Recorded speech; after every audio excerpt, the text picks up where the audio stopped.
Private travels బస్సులపై రవాణా శాఖ తనిఖీలు నిర్వహించింది. నిబంధనలు ఉల్లంఘిస్తూ తిరుగుతున్న 250కి పైగా ప్రైవేట్ వాహన బస్సులపై కేసులు నమోదు చేసినట్లు చెప్పారు ట్రాన్స్పోర్ట్ కమిషనర్ చంద్రశేఖర్ గౌడ్.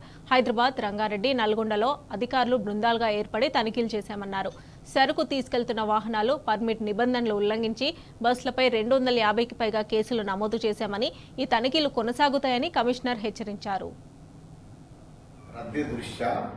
వివిధ ప్రాంతాలకు ప్రయాణికులను చేరవేసే ప్రైవేటు బస్సులపై రవాణా శాఖ అధికారులు గత 3 రోజులుగా తనిఖీలు నిర్వహిస్తున్నారు.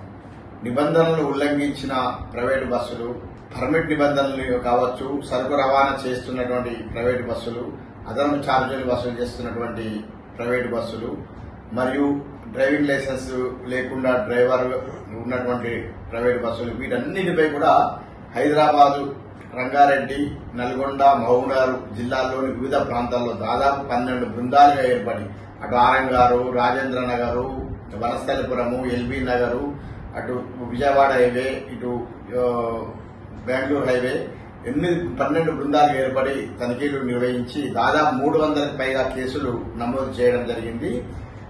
ఈ తనిఖీలు ఈ రోజు, రేపు ఈ నిరంతరాయం కూడా కొనసాగుతాయి.